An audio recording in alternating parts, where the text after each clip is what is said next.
Hoje, o programa Academia vai debater uma tese de doutorado que busca esclarecer as vantagens e possibilidades de utilização de meios consensuais de solução de conflitos na esfera pública. O estudo também apresenta propostas de alteração legislativa que incentivem a utilização de meios consensuais. Vamos saber mais sobre o tema Meios Consensuais de Solução de Conflitos envolvendo entes públicos e a mediação de conflitos coletivos. Estudo de Luciane Moessa de Souza, que foi apresentado à banca examinadora do curso de pós-graduação em Direito da Universidade Federal de Santa Catarina, em Florianópolis, para a obtenção do grau de doutora em Direito.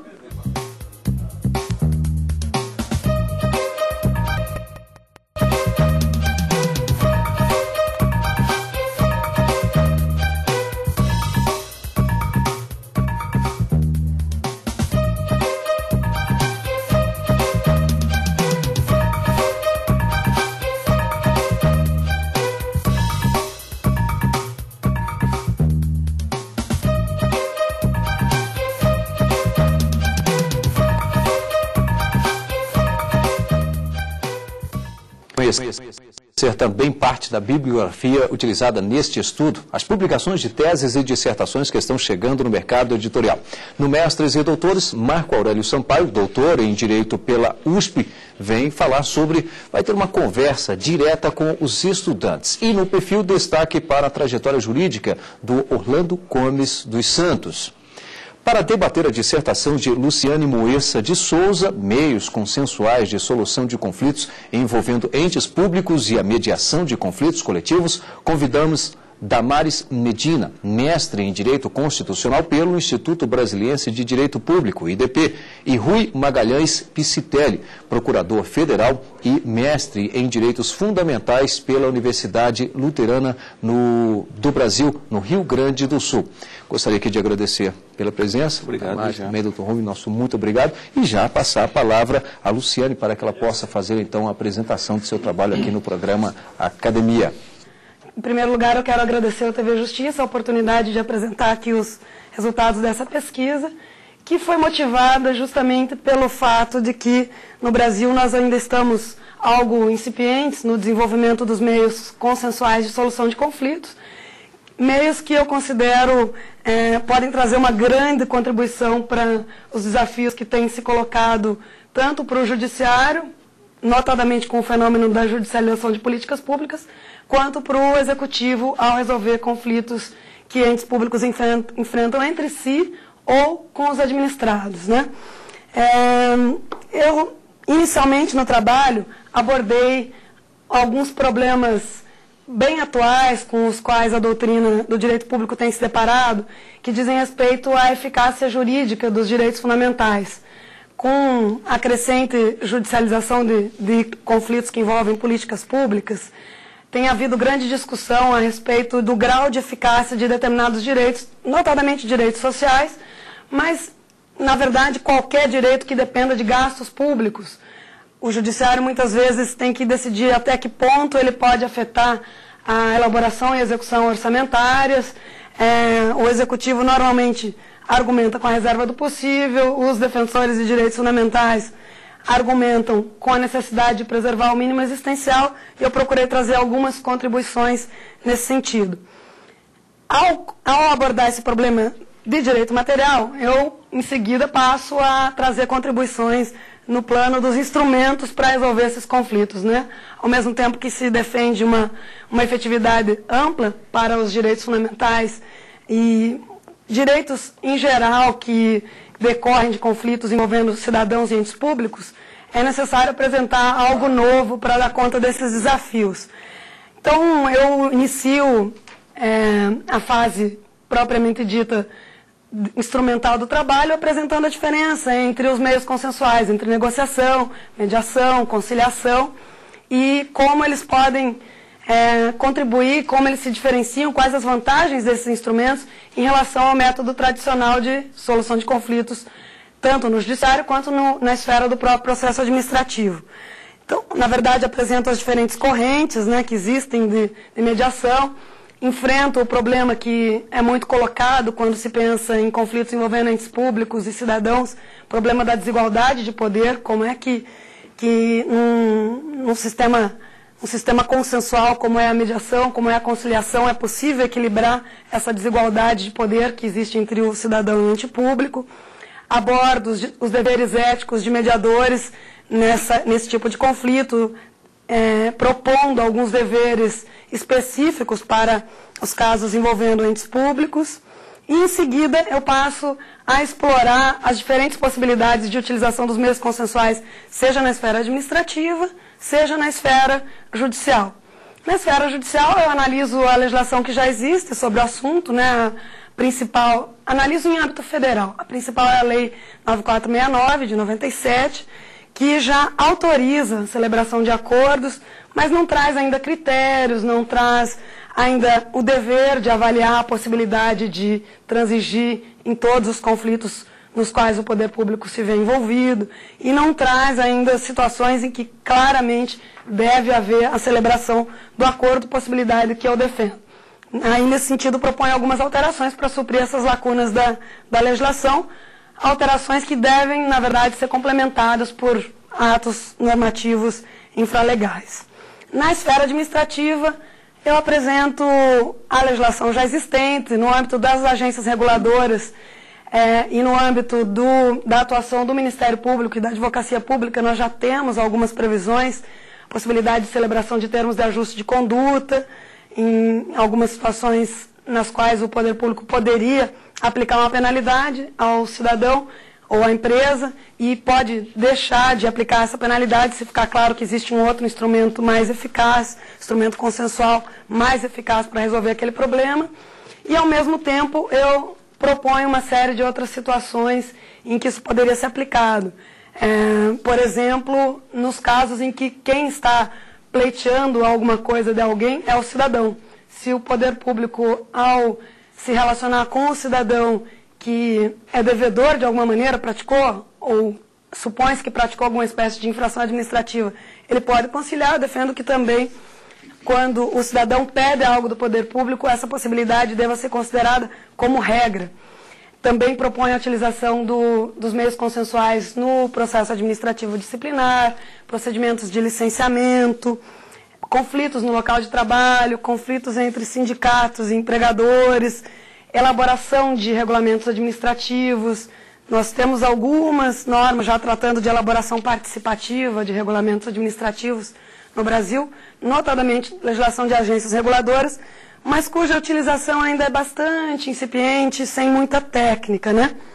E, nesse sentido, eu acho que a grande contribuição do meu trabalho é o último capítulo dele, em que eu busco explorar um pouco mais a técnica para a resolução de conflitos envolvendo entes públicos, principalmente os conflitos mais complexos, que são os conflitos de dimensão coletiva, que envolvem políticas públicas, e nos quais não existe uma solução simples, né? Na verdade, existe uma dificuldade inicial de visualizar todos os envolvidos que devem participar de um processo como esse, porque nem sempre é tão visível quais são as pessoas ou entes ou órgãos que são necessários para tornar um acordo viável ou que vão ser afetados por uma decisão de um conflito judicial ou administrativo que envolve uma política pública.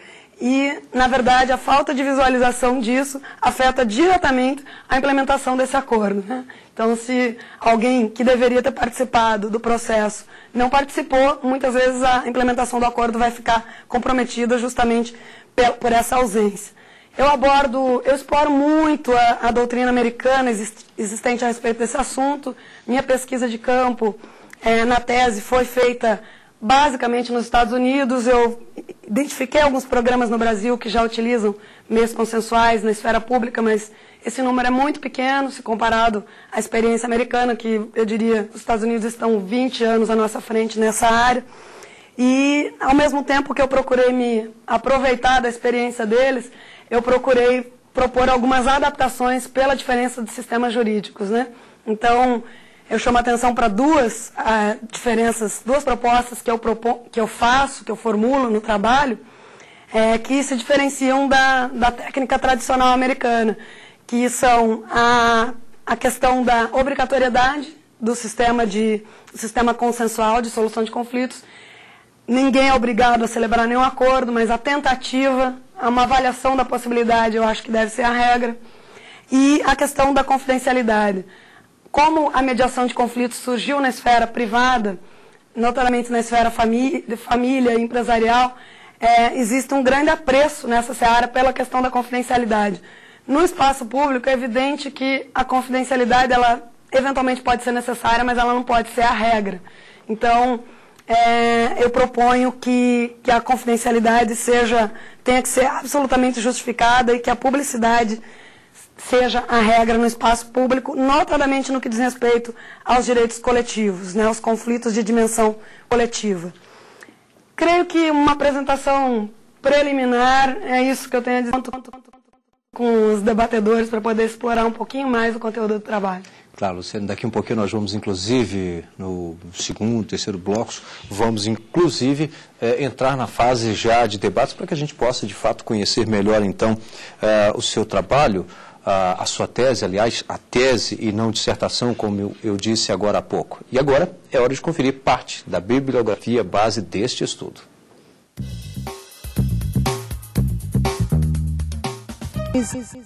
Administrativas, de Onofre Alves Batista Júnior, editora Quartier Latam. A eficácia dos princípios constitucionais, de Ana Paula de Barcelos, editora Renovar. Direitos sociais e controle judicial no Brasil e na Alemanha, de Andreas Kreol, editora Sérgio Antônio Fabres.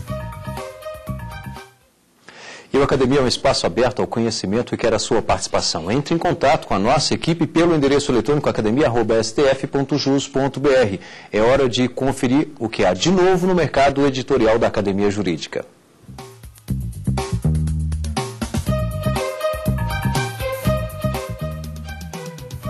O direito derivado da tecnologia, circunstâncias coletivas e individuais no direito do trabalho, de Odete Gracelli.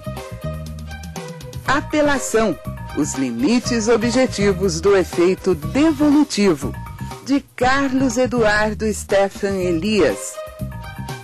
Apontamentos teóricos e práticos sobre a substituição tributária, de Sérgio Gonini Benício. Em destaque no Academia, a tese de doutorado de Luciane Moessa de Souza, meios consensuais de solução de conflitos envolvendo entes públicos e a mediação de conflitos coletivos. Nós vamos a um rápido intervalo, em seguida estaremos de volta. Até já.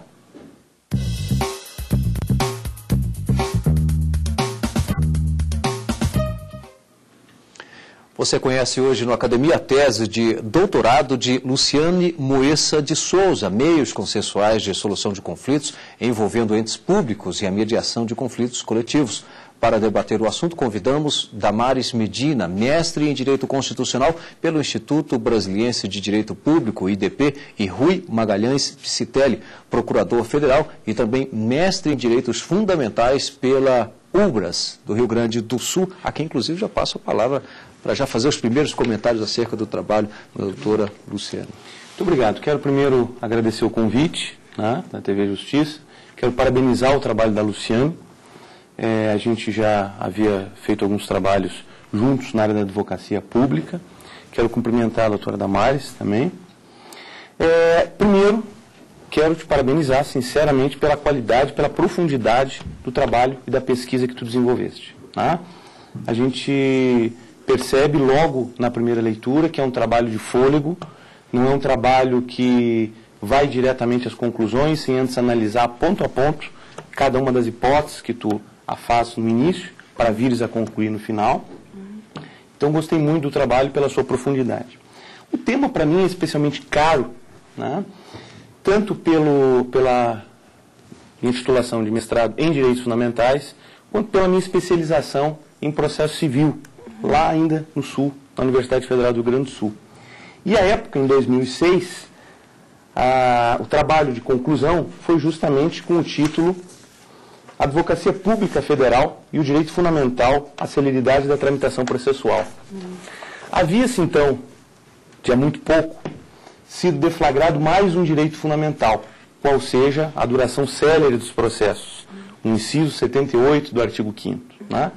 Há quem dissesse que agora sim, com essa colocação desse direito fundamental na Constituição, os processos passariam a ter tramitação mais célere. Né? Mas isso a gente sabe, pela nossa experiência, pelo convívio com todos os colegas, de que essa demora nos processos ela é devida a muitos fatores. A gente tem que analisar, no final, os instrumentos que vão nos levar à retificação de alguns rumos. Mas a gente tem de entender necessariamente, primeiro, o que leva a esse fenômeno. Eu vejo hoje esse fenômeno da demora na tramitação processual, que é praticamente consenso dentre todos os operadores do direito, advogados, juízes, membros do Ministério Público, partes nem se fale, né? É praticamente um consenso. Mas quais são os fundamentos dessa demora processual?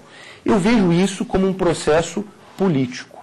Eu vejo que mais uma norma constitucional, ou mais uma lei, ou mais um dispositivo, ainda que seja infralegal, não vai resolver o problema se a gente não atinar para o problema político de todas as consequências que levam a essa demora processual. O que eu quero dizer com isso? Na abertura do ano judiciário, agora de 2011, o ministro Peluso, inclusive, convocou os representantes de todos os poderes a editarem o terceiro pacto republicano para um judiciário mais célere. Por que é necessário isso? Porque, na verdade, isso é um comprometimento em relação dos motivos que levam a essa demora. Eu não posso sair como um doido fazendo emenda constitucional, fazendo dispositivo de lei, fazendo portaria, sem entender os fundamentos e sem ter o comprometimento dos operadores para a resolução desse problema.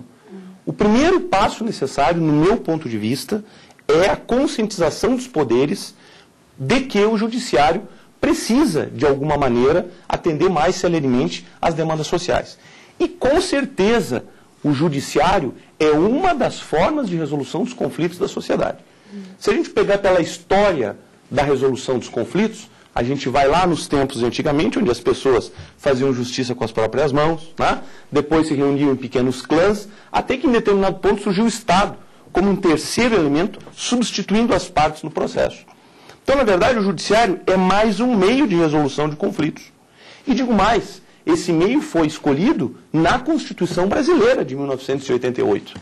Se a gente pegar o modelo do direito administrativo francês, o Conselho de Estado francês é justamente um órgão jurisdicional sem ser do Poder Judiciário, para o julgamento das causas do Estado. Né? Isso remonta uma perspectiva histórica de todo um medo, de todo um preconceito que os franceses têm em relação ao judiciário, porque eles vinculavam aquela época pré-revolução francesa, onde os cargos de juiz eram dados, eram cargos dados, né? Não eram cargos conquistados por uma legitimidade. Então, esse foi o sistema brasileiro, escolhido como de unicidade da jurisdição para a resolução dos conflitos. Não é, por exemplo, assim o sistema francês. E também não foi assim sempre o sistema brasileiro. Se a gente pegar a Constituição de 1969, a gente vai ver uma disposição no sentido de que o contencioso administrativo era previsto no nosso sistema. Houve várias críticas nesse sistema, justamente no sentido de que ao Poder Judiciário não poderiam ser renunciadas a aplicação das garantias constitucionais. Claro, vinha-se de uma Constituição ditatorial de 1967, 1969, a Constituição de 88 justamente serviu para ser um baluarte da manutenção das conquistas fundamentais. Assim dizia a Constituição de 1969. Artigo 110. Os litígios decorrentes das relações de trabalho dos servidores com a União, inclusive as autarquias e as empresas públicas federais, qualquer que seja seu regime jurídico, processar-se-ão e julgar-se-ão perante os juízes federais, devendo ser interposto recurso, se couber, para o Tribunal Federal de Recursos. Artigo 111. A lei poderá criar contencioso administrativo e atribuir-lhe competência para o julgamento das causas mencionadas no artigo anterior. Então a gente vê até o momento histórico constitucional predecessor da Constituição de 88, havia um contencioso administrativo. Então, os fundamentos que eu me reportei no início, ao apelo do ministro Peluso, pela edição do terceiro pacto republicano, se dão no entendimento dos fundamentos. Por que o contencioso administrativo saiu do sistema constitucional de 88? Já que ele não era novo, ele já era previsto no de 69. Ele saiu justamente porque o judiciário foi visto na Constituição de 88 como o grande garante e garantias fundamentais. Com o tempo, com o processar da nova constitucionalização, viu-se que havia uma própria demanda reprimida em relação a demandas, né, judiciais. A criação dos juizados especiais, que na verdade pensou-se que ia ser um remédio para as causas judiciais, ia desafogar o judiciário, na verdade não fez nada disso. Simplesmente trouxe pessoas para o sistema judiciário que nunca teriam albergado o sistema judiciário. Então, há um consenso na tramitação dos processos. Há outro consenso. Já foi previsto no ordenamento constitucional brasileiro, na Constituição de 69, o modelo do contencioso administrativo. O que eu vejo, e aí a minha indagação para a doutora Luciane, referentemente ao seu excelente trabalho. A minha questão seria a seguinte: bastaria a inserção de uma norma constitucional novamente para um contencioso administrativo? Ou bastaria, ou ter-se-ia que conscientizar politicamente todos esses poderes para que se prestigiasse esse sistema e não se caísse novamente no poder judiciário? Eu quero só aqui ao final trazer um exemplo, que eu falo inclusive nas minhas aulas de Direito Administrativo, que é um parecer da Procuradoria-Geral da Fazenda Nacional, número 1087, de 2004. O caso foi o seguinte: a causa tributária, no âmbito administrativo, porque há um processo administrativo no Brasil, isso é importante que se entenda, o que não há esse tom de definitividade. Por isso é que o processo administrativo parece ser um processo de só menos importância, porque ao final, ao cabo, as lides administrativas vão acabar no Poder Judiciário pelo mando da coisa julgada, né? Mas nesse caso aqui, que o parecer PGFN 1087 de 2004 se referiu, o caso era o seguinte: em última instância do processo administrativo tributário, o fisco perdeu. Logo, o contribuinte ganhou. A pergunta que se fez à Procuradoria-Geral da Fazenda Nacional foi a seguinte: o poder público, perdedor na última instância do processo administrativo, que ele mesmo se impôs e impôs à sociedade, pode levar a uma rediscussão no processo judiciário? A resposta do parecer PGFN 1087 foi a seguinte: assim posta a questão, em síntese, respondendo de modo objetivo, pode-se concluir que existe sim a possibilidade jurídica de as decisões do Conselho de Contribuintes do Ministério da Fazenda, que lesarem o patrimônio público, serem submetidas ao crivo do Poder Judiciário pela administração pública, quanto à sua legalidade, juridicidade, ou diante de erro, de fato ou de direito. Então é essa a pergunta que eu faço para a doutora Luciane. Será que a previsão desse sistema administrativo contencioso, que já existiu na Constituição brasileira, que existe já num processo administrativo, ainda que não sob o manto da coisa julgada, simplesmente jogá-lo numa nova lei ou, daqui a pouco, guindá-lo a uma estatura constitucional de contencioso administrativo, pega os operadores de direito preparados para isso? Essa é a minha questão. Obrigada, doutor Rui. Bom, eu acho que eu preciso fazer alguns esclarecimentos. Primeiro, não existe, meu trabalho não traz nenhuma proposta de alteração de norma constitucional. Ele não propõe limitar a universalidade de acesso à jurisdição, né? O seu questionamento focou-se nas propostas, pelo que eu pude entender, nas propostas que eu faço em relação à utilização de meios consensuais no processo administrativo. Perfeito. E pelo que eu pude perceber, chamou muito a sua atenção a proposta que eu faço, que não é essencial, digamos assim, mas efetivamente eu faço, de que o acordo eventualmente celebrado na esfera administrativa seja definitivo. Agora, na verdade, a proposta que eu não faço e que me deu a impressão que o senhor entendeu que eu faço é de que o sistema de utilização de meios consensuais na esfera administrativa seja de utilização obrigatória para o administrado. Essa proposta eu não faço. Faço a proposta de que seja obrigado o ente público a oferecer este caminho para o administrado, que ele utiliza se ele quiser. Então, se o administrado preferir ir diretamente ao judiciário, no qual eu também proponho que sejam utilizados meios consensuais, né? O trabalho ele explora essas possibilidades de usar meios consensuais, seja na esfera administrativa, seja na esfera judicial. Se o administrado, por algum motivo, não confia no sistema consensual oferecido pelo ente público na esfera administrativa, ele pode ir diretamente ao judiciário. A proposta que eu faço é de que se ofereça ao administrado a possibilidade de utilizar o caminho consensual. O processo administrativo hoje já existe, ele continuará existindo, só que estaria necessariamente introduzida nesse processo uma fase de busca de uma solução consensual, certo? Então, a novidade da minha proposta, e para isso basta alteração de lei ordinária, é introduzir a obrigatoriedade para a administração, não para o administrado. Por que a obrigatoriedade para a administração? Aí sim, com base em princípios constitucionais que já estão consagrados, princípio da eficiência. Por exemplo, a administração tem a obrigação, no meu entendimento, de utilizar, de oferecer, de criar sistemas de resolução de conflitos mais eficientes do que os que ela oferece hoje. Então, sistemas que sejam mais céleres, como uma das preocupações fundamentais que o senhor salientou, mas que sejam também mais, que acrescentem algo em termos de qualidade e que economizem recursos para o poder público.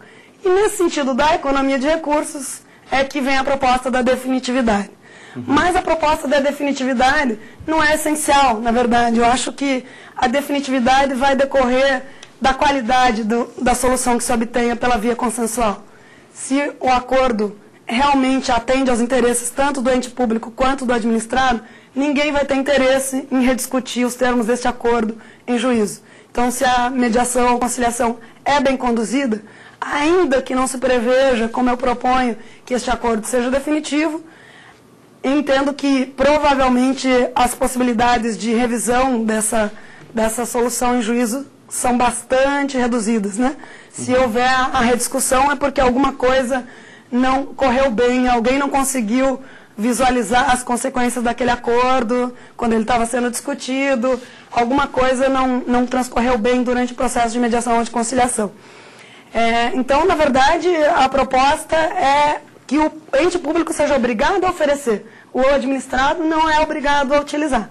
O administrado vai ter interesse em utilizar a partir do momento que ele perceber que esse caminho funciona, né? A partir do momento que o poder público for criando esses sistemas e ele perceber que aquele cidadão que estava na mesma situação dele utilizou um caminho como esse, teve uma solução muito mais rápida e de melhor qualidade do que o cidadão que estava na mesma situação que ele, que buscou o judiciário e usou o processo tradicional.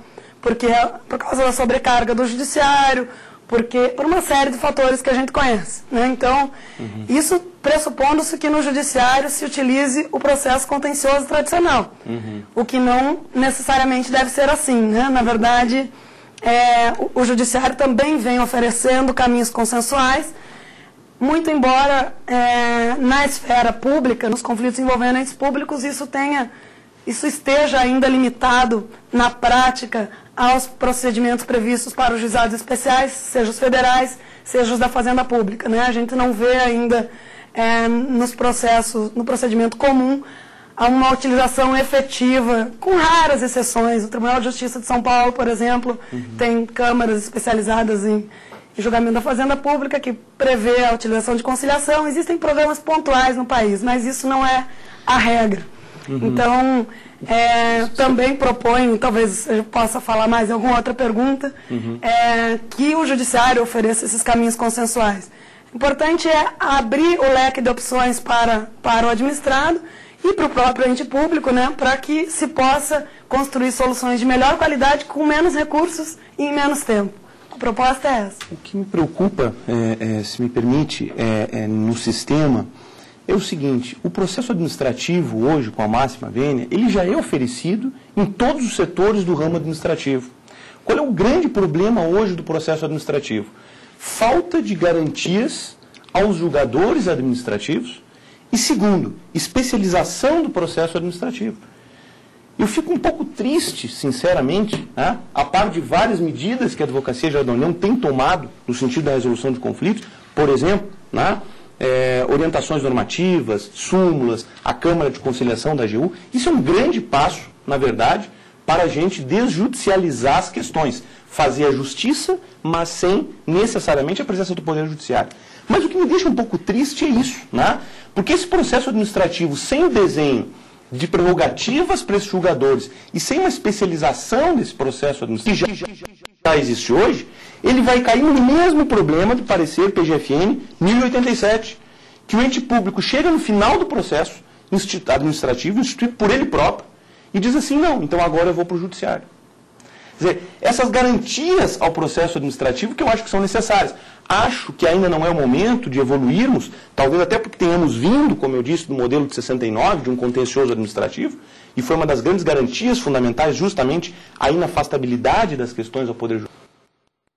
É muito prematuro, talvez na nossa cultura ainda, falarmos de um Conselho de Estado francês, né, de uma instância de contencioso administrativo, mas eu vejo sim que há muito espaço para o processo administrativo, desde que esse processo, é a minha opinião, e aí peço vênia para a doutora, seja regulado, talvez nesse caso, com necessidade de nível constitucional, para que seja um processo definitivamente naquilo a que ele se propõe. A Constituição já propõe e já coloca de maneira clara processos que são definitivos na esfera administrativa. Por exemplo, o mérito do julgamento de contas pelo Tribunal de Contas da União. O Poder Judiciário não adentra no mérito desses fatores.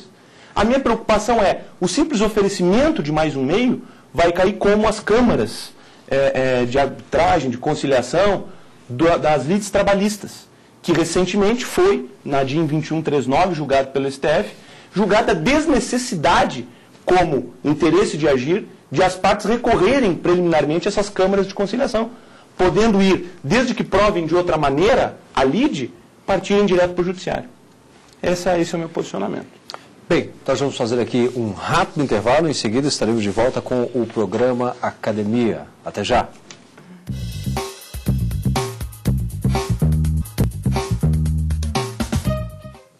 Este é o programa Academia e hoje conversamos sobre a tese de doutorado de Luciane Moessa de Souza, Meios Consensuais de Solução de Conflitos envolvendo entes públicos e a mediação de conflitos coletivos, estudo apresentado à banca examinadora do curso de pós-graduação em Direito da Universidade Federal de Santa Catarina, em Florianópolis, para a obtenção do grau de doutora em Direito.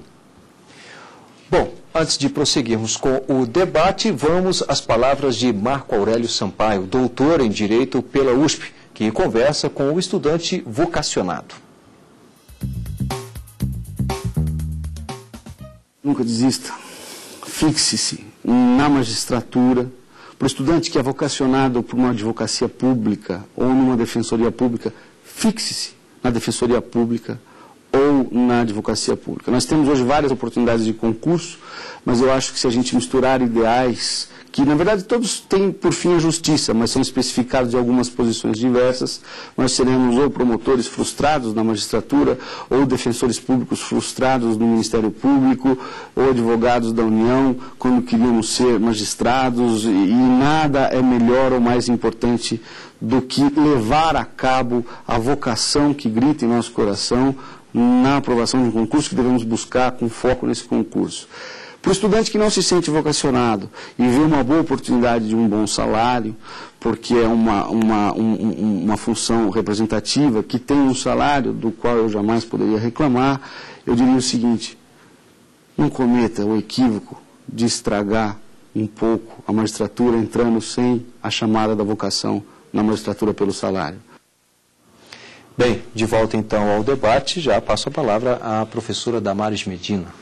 Gostaria de agradecer o convite, parabenizar a Luciane pelo brilhante trabalho que ela fez. É uma tese realmente cheia de aspectos inovadores. Eu acredito, inclusive, que você é muito modesta quando fala que alcançou algum grau de inovação. Um trabalho muito original e prospectivo que traz luzes sobre um problema central para o judiciário hoje, que é o assoberbamento, o número de processos em tramitação na justiça, que pode ser, talvez na minha avaliação, você tem mais autoridade para falar sobre isso para nós logo após a minha pergunta, mas eu acredito que deve ser um dos aspectos preponderantes para a lentidão do judiciário, o número de processos. Eu gostaria até de trazer aqui alguns dados. do Índice de Confiança na Justiça, que a FGV lança anualmente, e eles fizeram uma pesquisa com 1.600 jurisdicionados e 90% dos entrevistados consideraram a justiça ou lenta ou muito lenta. Então, nós temos aí, sem sombra de dúvidas, é uma afirmação que você faz no trabalho, logo na abertura, então, categórico, como não poderia deixar de ser, que o judiciário é moroso e que há um grau de insatisfação crescente do jurisdicionado com relação à qualidade da prestação jurisdicional. Nesse contexto, a doutora Luciane faz uma abordagem muito inovadora e interessante de aspectos prospectivos que poderiam ser adotados para a adequação da adoção de meios de mediação e solução de conflitos, até de uma forma paralela ao judiciário. Eu gostaria que você falasse um pouco sobre isso. O que me chamou maior atenção foi o ponto no qual você propõe a conversão, a coletivização de ações individuais que tratem sobre políticas públicas diretamente relacionadas a direitos e garantias fundamentais. Tem um certo momento do seu trabalho, Luciane, em que você propõe uma sistemática através da qual as ações individuais que buscassem a implementação de políticas assecuratórias de direitos e garantias fundamentais sejam coletivizadas. Isso me pareceu, numa primeira vista, e seria interessante a gente debater um pouco sobre isso, um certo cerceamento da legitimidade individual do cidadão. Nós sabemos que há uma construção jurisprudencial até longa, no sentido de que as legitimidades coletivas e individuais seriam sempre concorrentes. O fato de um sindicato, de uma associação exercer o direito de representatividade e substituição processual daquela categoria que ele representa não excluiria, não cercearia o direito individual desse cidadão buscar também o judiciário para a tutela ou para o cessamento de determinada violação.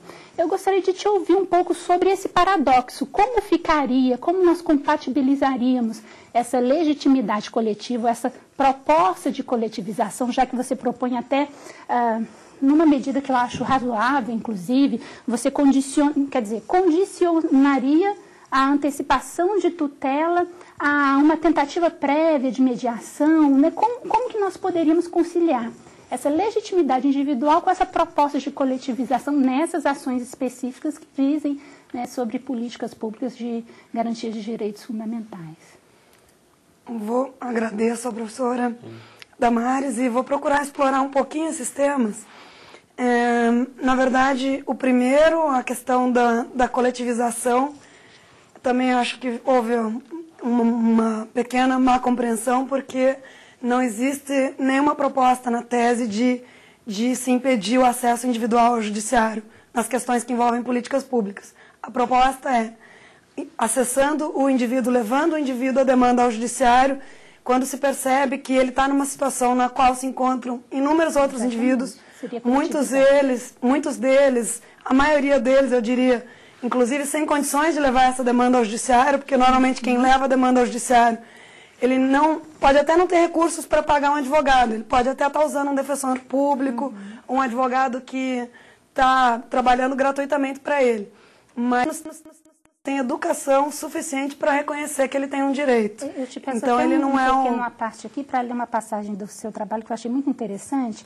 No item A da página 427, que você propõe o seguinte: coletivização das demandas que versem sob proteção de direitos fundamentais, afetados por políticas públicas e extinção, sem julgamento de mérito, das ações individuais. Então, de fato, haveria a garantia de um acesso, mas um acesso que seria lá na frente subsumido ou subordinado a uma ação coletiva. Isso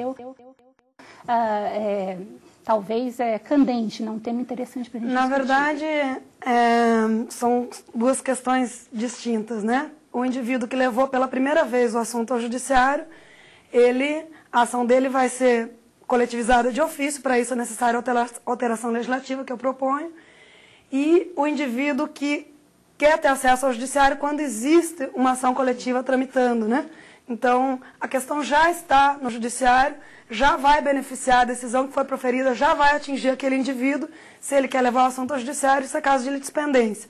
Então, na verdade, são duas situações distintas. A primeira, o indivíduo acessa ao judiciário e aquela ação que poderia resolver o problema apenas dele, ou não, na verdade, ao resolver o problema dele, você poderia criar um problema para a política pública, que é um problema frequente, que ocorre.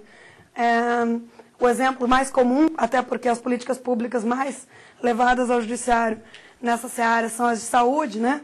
O problema mais comum é muito, exemplo sempre levado, sempre trazido por advogados públicos como eu, é de que o cidadão vai ao judiciário pedir um medicamento que para a doença dele, que ele entende como melhor, foi receitado pelo médico, ou um tratamento X, que o SUS oferece um outro tratamento, um outro medicamento para a mesma doença, para o mesmo problema de saúde, só que o médico está receitando um medicamento de uma marca específica, de um laboratório específico, que custa mais caro.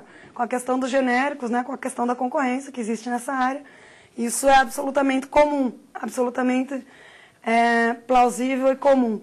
Então, se o nosso sistema de saúde ele tem um universo de pessoas para atender e, na verdade, se a nossa administração pública está guiada pelo princípio da isonomia, ao se permitir que o judiciário decida, e isso é possível, principalmente nas questões de urgência, decida que o ente público deve conceder aquele medicamento ou aquele tratamento àquele indivíduo, diferente do que ele oferece para todas as pessoas que estão na mesma situação, você tem uma possibilidade de violação da isonomia flagrante e você tem a possibilidade de, muitas vezes, afetar o orçamento e diminuir os recursos, até inviabilizar o atendimento de todas as pessoas que estão na mesma situação, porque o poder público se programou para atender um universo, gastando com um medicamento ou com um tratamento.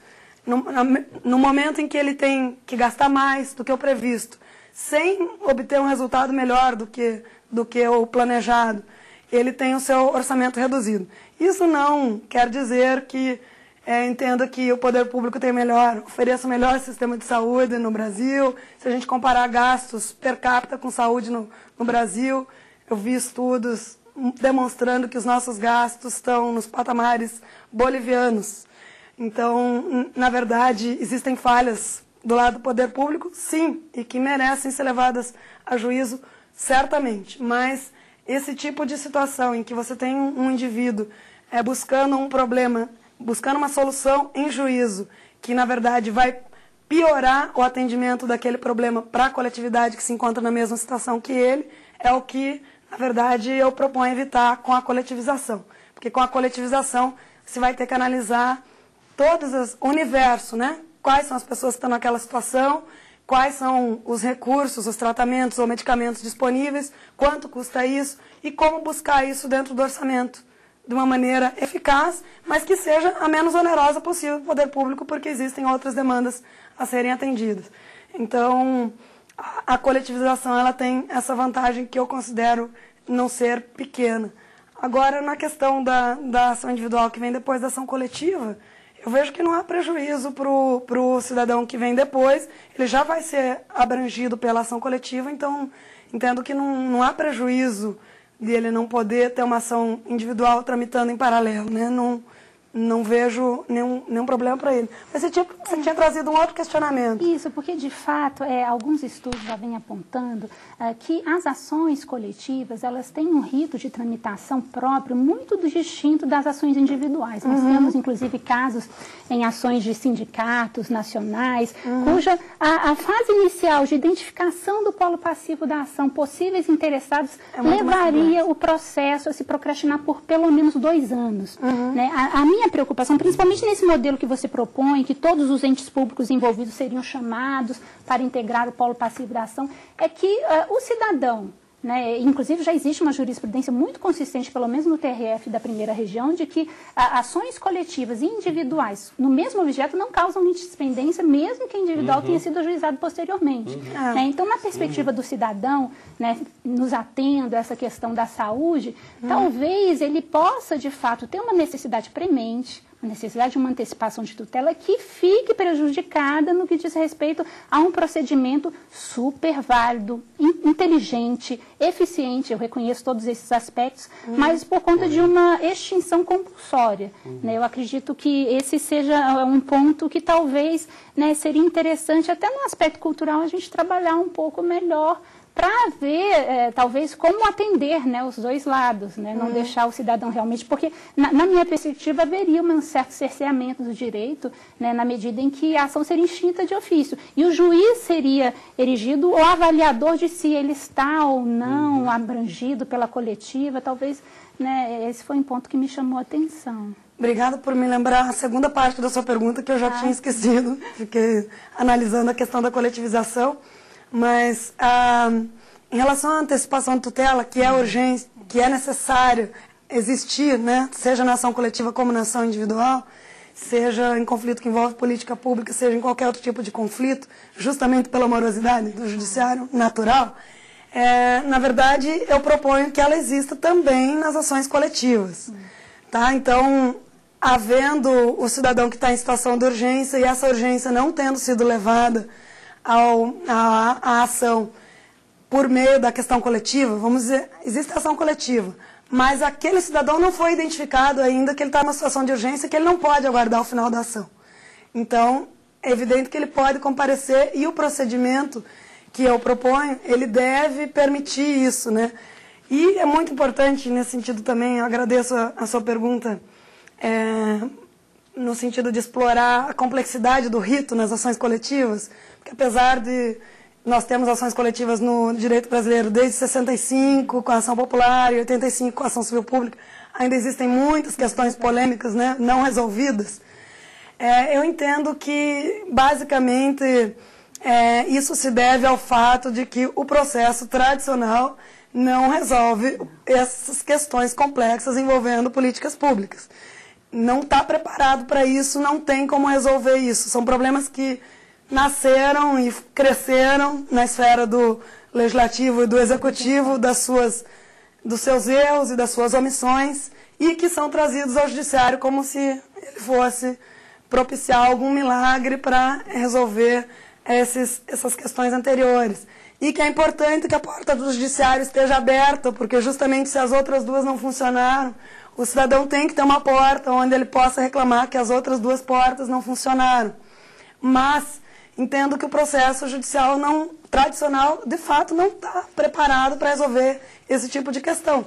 Por isso, a proposta de coletivização ela não faz sentido, se a proposta que eu formulo, se ela for vista isoladamente, sem levar em conta a proposta complementar, que é a de utilização obrigatória dos meios consensuais. Tá?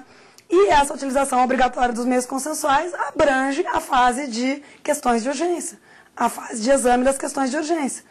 Ali, vamos dizer, a exploração das controvérsias fáticas não vai poder ser tão abrangente, como em qualquer processo, mas também ali se deve dar uma oportunidade de diálogo, alguns elementos evidentes e questões fundamentais que o ente público e que o cidadão tenha a trazer para que o juiz possa dar uma decisão preliminar a respeito do assunto, decisão que pode ser vista como qualquer decisão proferida em tutela de urgência em qualquer processo judicial, assim que surgir um elemento novo relevante o suficiente para isso, né?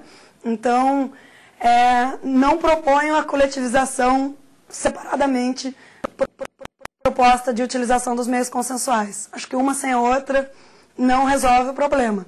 Acho que a coletivização é fantástica.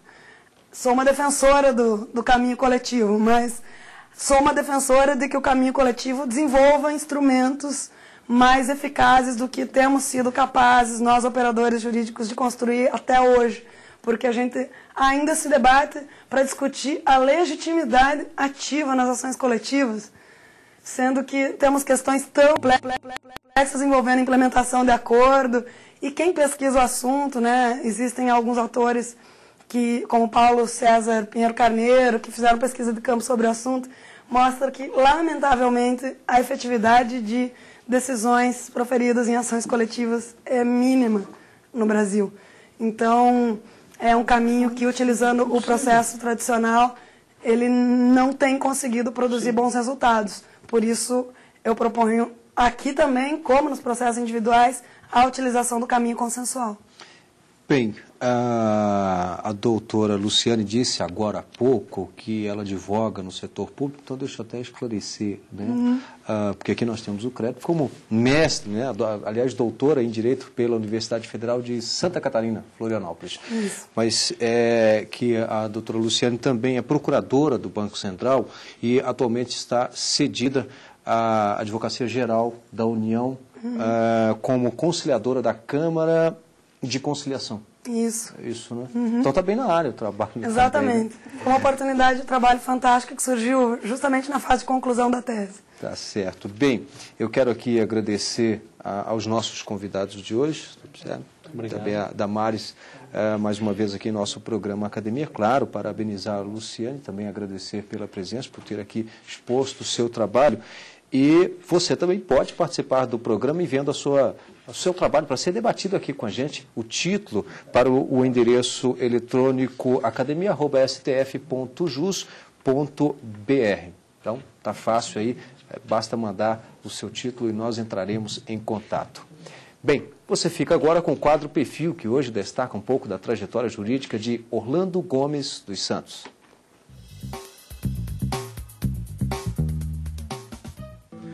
Orlando Gomes dos Santos nasceu em 7 de dezembro de 1909 em Salvador, Bahia.